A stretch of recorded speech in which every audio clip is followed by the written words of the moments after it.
Hi friends, welcome back to my channel. ಇವತ್ತಿನ ವಿಡಿಯೋದಲ್ಲಿ ಗರ್ಭಿಣಿ ಸ್ತ್ರೀಯರಿಗೆ ಈಗ ಜಾಮೂನ್ ಅಂದರೆ ನೇರಳೆ ಹಣ್ಣಿನ ಸೀಸನ್ ಇರೋದ್ರಿಂದ ತುಂಬ ಜನರಿಗೆ ಇದು ಡೌಟ್ ಇದ್ದೇ ಇರುತ್ತೆ, ತಿನ್ಬೋದಾ ತಿನ್ನಬಾರ್ದಾ ಅನ್ನೋ ಥರ.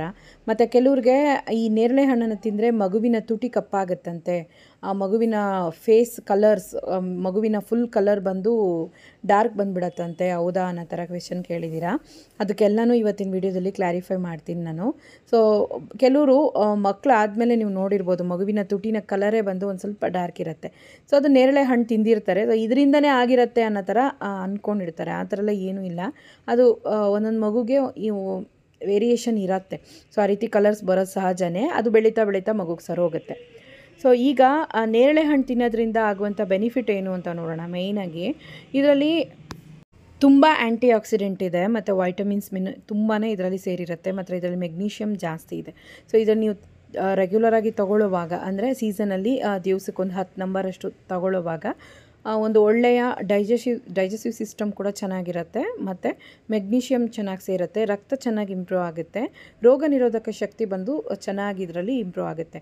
ಆ್ಯಂಡ್ ನೆಕ್ಸ್ಟು ಏನಂತಂದರೆ ಬ್ಲಡ್ ಶುಗರ್ ಇರುತ್ತಲ್ಲ, ಕೆಲವ್ರಿಗೆ ಪ್ರೆಗ್ನೆಂಟ್ ಆದಮೇಲೆ ಶುಗರ್ ಇರುತ್ತೆ, ಕೆಲವ್ರಿಗೆ ಪ್ರೆಗ್ನೆನ್ಸಿಗೂ ಮುಂಚೆ ಶುಗರ್ ಇರುತ್ತೆ.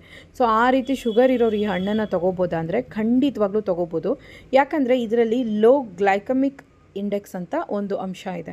ಸೊ ಇದು ಏನು ಮಾಡುತ್ತೆ ಅಂತಂದರೆ ಬ್ಲಡ್ ಶುಗರನ್ನು ಬಂದು ಮ್ಯಾನೇಜ್ ಮಾಡುತ್ತೆ.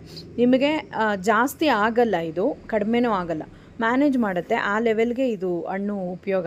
ಸೊ ಇದು ಶುಗರ್ ಇರೋರು ಕೂಡ ಇದನ್ನು ಧಾರಾಳವಾಗಿ ತೊಗೋಬೋದು. ಶುಗರ್ ಬಂದು ಕಂಟ್ರೋಲ್ ಆಗಿರುತ್ತೆ, ಜಾಸ್ತಿ ಇದ್ದರೆ ಕಂಟ್ರೋಲ್ ಆಗುತ್ತೆ ಅಂತ ಹೇಳ್ತಾರೆ. ಸೊ ಹಾಗಾಗಿ ಇದು ತುಂಬಾ ಏನು ಹೇಳೋದು ಅಂದರೆ ಪ್ರೆಗ್ನೆನ್ಸಿ ಫ್ರೆಂಡ್ಲಿ ಆದಂಥ ಒಂದು ಫ್ರೂಟ್. ಇದರಿಂದ ಯಾವುದೇ ರೀತಿ ಸೈಡ್ ಎಫೆಕ್ಟ್ಸ್ ಆಗಲಿ, ಇದರಿಂದ ಮಗುಗೆ ಕಲರ್ಸ್ ಚೇಂಜ್ ಆಗೋದಾಗಲಿ, ತುಟಿ ಕಲರ್ ಆಗಲಿ, ಮೈ ಕಲರ್ ಆಗಲಿ, ಈ ಕಲರ್ ಎಲ್ಲನೂ ಈ ಹಣ್ಣಿಂದ ಯಾವುದೇ ರೀತಿ ಚೇಂಜಸ್ ಆಗಲ್ಲ. ಹೇಳಬೇಕು ಅಂದರೆ ಈ ಹಣ್ಣು ತುಂಬಾ ಒಳ್ಳೆಯದು. ಹಾಗಾಗಿ ಈಗ ನೀವು ಪ್ರೆಗ್ನೆಂಟ್ ಆಗಿದ್ದೀರಾ, ಸೀಸನಲ್ಲಿ ನಿಮಗೆ ಈ ಸೀಸನಲ್ಲಿ ನೀವು ಪ್ರೆಗ್ನೆಂಟ್ ಇದ್ದೀರಾ ಅಂದರೆ ನಿಮಗೆ ಖಂಡಿತವಾಗ್ಲೂ ಇದು ಒಂದು ರೀತಿ ಅದೃಷ್ಟ ಥರನೇ.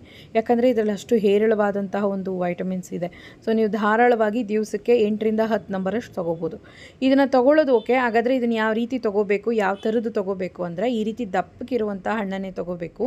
ತುಂಬ ಸಣ್ಣ ಗಾತ್ರದ್ದು ಬರುತ್ತೆ, ಅದು ತಿಂದರೆ ಕೆಮ್ಮು ಬರುತ್ತೆ. ಸೊ ಹಂಗಾಗಿ ತೊಗೊಳಕ್ಕೆ ಹೋಗಬೇಡಿ. ಮತ್ತು ಈ ಥರ ದಪ್ಪದಲ್ಲಿರೋದನ್ನ ತೊಗೊಂಡು ಚೆನ್ನಾಗಿ ಅದು ಬ್ರೇಕ್ ಆಗಿರಬಾರ್ದು, ನೀಟಾಗಿ ನೋಡ್ಕೊಂಡು ಡ್ಯಾಮೇಜ್ ಇಲ್ಲದೆ ಇರೋದು ತೊಗೊಳ್ಳಿ. ಯಾಕಂದರೆ ಅದರಲ್ಲಿ ಜರ್ಮ್ಸ್ ಎಲ್ಲ ಕೂತಿರುತ್ತೆ.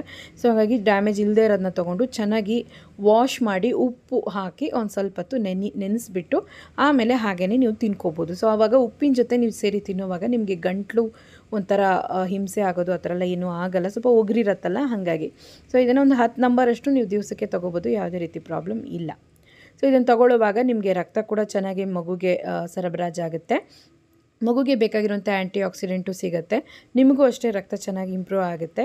ಮೇಯ್ನಾಗಿ ಹೇಳಬೇಕು ಅಂದರೆ ಇದರಲ್ಲಿ ಬ್ಲಡ್ ಬಂದು ಚೆನ್ನಾಗಿ ಇಂಪ್ರೂವ್ ಆಗುತ್ತೆ, ಇಮ್ಯುನಿಟಿ ಪವರ್ ಚೆನ್ನಾಗಿ ಗೇಯ್ನ್ ಆಗುತ್ತೆ, ಬ್ಲಡ್ ಶುಗರ್ ಲೆವೆಲ್ಸ್ ಬಂದು ನಾರ್ಮಲೈಸ್ಡ್ ಆಗಿರುತ್ತೆ. ಸೊ ಆರಾಮಾಗಿ ತೊಗೋಬೋದು. ಯಾವುದೇ ರೀತಿ ಕಲರ್ ಚೇಂಜ್ ಬಂದು ಈ ಒಂದು ನೇರಳೆ ಹಣ್ಣಿನಿಂದ ಆಗೋಕ್ಕೆ ಚಾನ್ಸೇ ಇಲ್ಲ. ಸೊ ಅದನ್ನು ಮನಸ್ಸಲ್ಲಿ ಇಟ್ಕೊಳ್ಳಿ. ಯಾಕಂದರೆ ಕೆಲವ್ರಿಗೆ ಮಗು ಹುಟ್ಟಿದಾಗ ತುಟಿ ಕಲರ್ ಒಂದು ರೀತಿ ಪರ್ಪಲಿಶ್ ಆಗಿರುತ್ತೆ. ಸೊ ಹಾಗಾಗಿ ಆ ರೀತಿ ಅನ್ಕೋತೀರ. ಸೊ ಆ ಥರ ಎಲ್ಲ ಏನೂ ಇಲ್ಲ, ನೋಡಿಕೊಂಡು ನೀವು ಆರಾಮಾಗಿ ತೊಗೋಬೋದು. ಓಕೆ ಫ್ರೆಂಡ್ಸ್, ಟೇಕ್ ಕೇರ್, ಬಾಯ್.